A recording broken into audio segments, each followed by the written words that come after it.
सो Pakistan versus Bangladesh का पहला test match चल रहा है, दूसरा दिन भी खत्म हो चुका है और अच्छी बात ये है कि पाकिस्तान एक बेहतर सिचुएशन में है। सो खैर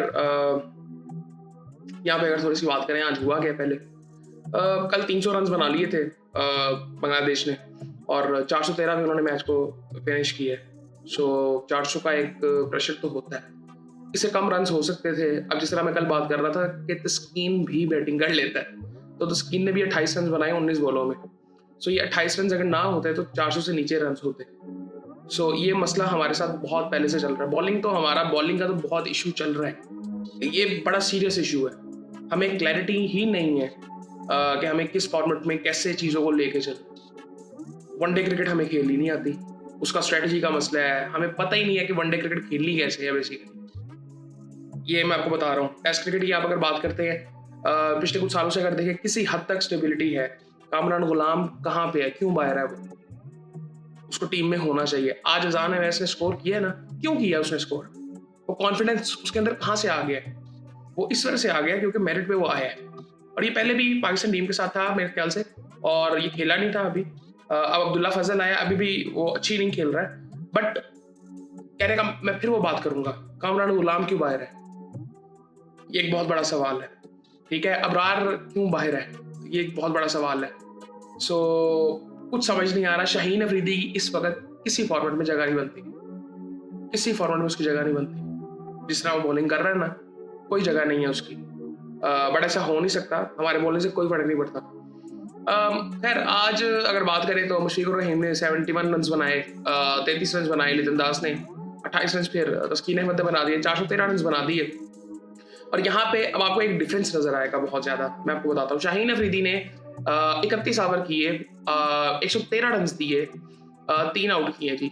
और ये आपने अगर उसकी बॉलिंग देखी है ना, ये पता नहीं क्या बॉलिंग करता है। इसको टेस्ट मैच की बॉलिंग ही नहीं करनी आती।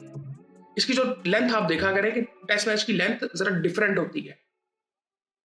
ये कन्वेंशनल वही T20 की अजीब सी बॉलिंग कर रहा होता है, और वो भी 130 पे कर रहा होता है। सो उसके बाद खैर मोहम्मद अब्बास, अब ये एक्सपीरियंस है ना, अब उसके पास पेस नहीं है, लेकिन वो ये स्पेशलिस्ट है अब्बास टेस्ट मैचेस का। मैं यही बात कर रहा हूँ कि हमें ये ऐसे बॉलर्स ढूंढने पड़ेंगे जो सिर्फ टेस्ट मैचेस खेलें, या कुछ ऐसे होते हैं कि जो टेस्ट और वनडे खेल सकते हैं। T20 को बिल्कुल साइड पे हमें कर देना चाहिए। T20 के बॉलर्स ही अलग, वो माइंडसेट ही डिफरेंट है। T20 में जो बॉलर्स खेले उनको बिल्कुल ही साइड में कर दे। वो माइंडसेट, वो अप्रोच गेम को लेकर वो बिल्कुल डिफरेंट होती है। अभी ये PSL खेल के आ रहे हैं, 2 दिन बाद टेस्ट मैच शुरू हो गया, तो आप उनसे उम्मीद कर रहे हैं कि वो बिल्कुल एकदम स्विच करेंगे? ज़हनी तौर पर करना पड़ता है ये सारा कुछ। ये कोई ऐसी नहीं है कि आपने बोल दिया तो हो गया। और ऊपर से हमारे प्लेयर्स।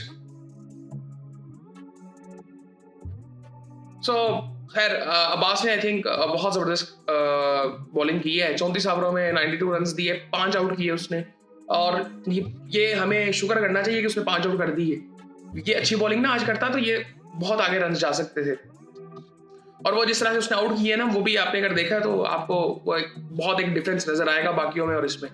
हसन अली ने 26 ओवरों में 75 रन, 1 आउट किया है। बेहतर है बॉलिंग।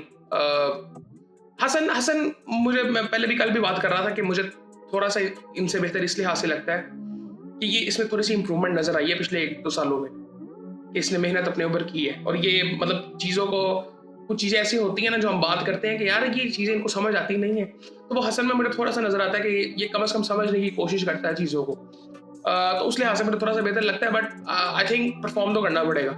ऐसे नहीं है मतलब 1 आउट किया आपने, आगे अभी दूसरी इनिंग पड़ी हुई है, ठीक है, एक और मैच भी है, लेकिन आई थिंक मुझे लगता है कि इससे भी डिजर्विंग बॉलर्स हमारे पास हैं। मीर हमजा क्यों नहीं खेल रहा?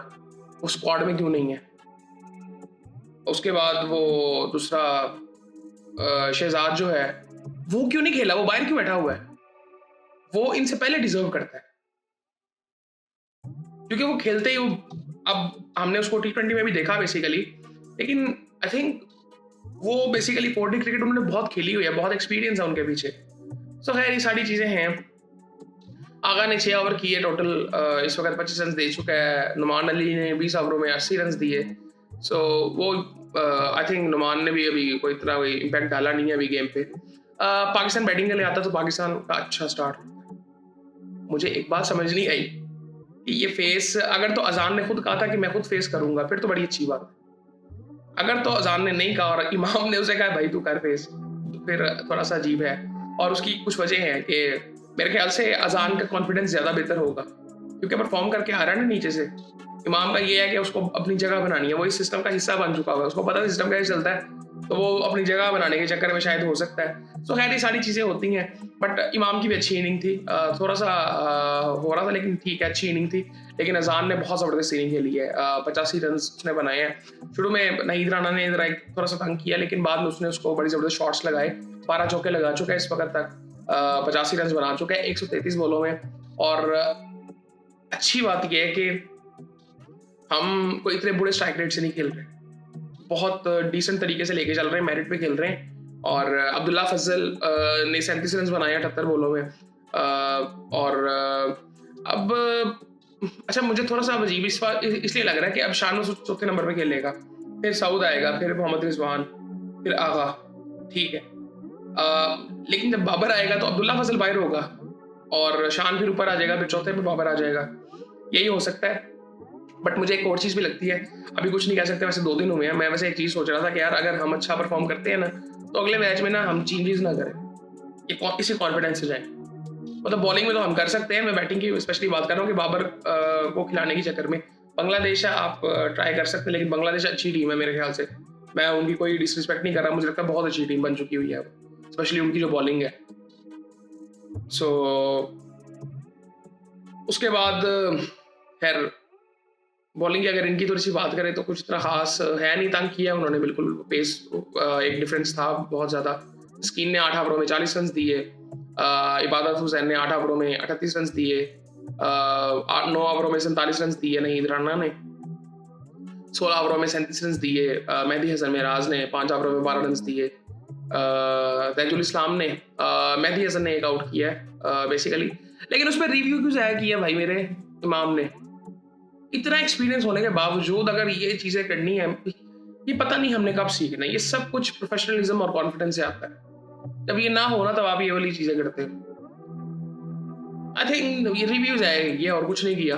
खैर ये सूरत हाल है, लेकिन बस उम्मीद करें कि कल का दिन अच्छा गुजरे हमारा, क्योंकि अभी आज का दिन ठीक है हम बहुत अच्छी सिचुएशन में हैं, लेकिन कुछ भी हो सकता है, पाकिस्तान क्रिकेट है। हम एक सेशन ऐसा खेल देते हैं कि पूरा मैच हार जाते हैं। सो खैर ये थोड़ा सा यहाँ पे देखना चाहिए। बाकी आई थिंक उम्मीद कर रहे हैं कल का दिन अच्छा गुजरे, इसी तरह से बैटिंग करें अच्छी, जरा मेरिट पे खेले, कोई इतना प्रेशर लेने की जरूरत नहीं है। अच्छा पिच की थोड़ी सी बात करते हैं। पिच में कल भी बात कर रहा था कि ये पिच कोई टिपिकल ग्रीन विकेट नहीं है, ग्रीन विकेट नजर तो आ रहा है बेसिकली, बट इसमें कई जगह पे आपको बॉल नीचे रह जाता है। सो वो पिच की क्वालिटी उस लिहाज से थोड़ी सी हल्की नहीं कहनी चाहिए, बॉलर को फेवर करने वाली या बैटिंग फ्रेंडली नहीं है। सो वो थोड़ी सी ऐसी चीज़ें हैं, लेकिन पेस निकल रही है पिच से।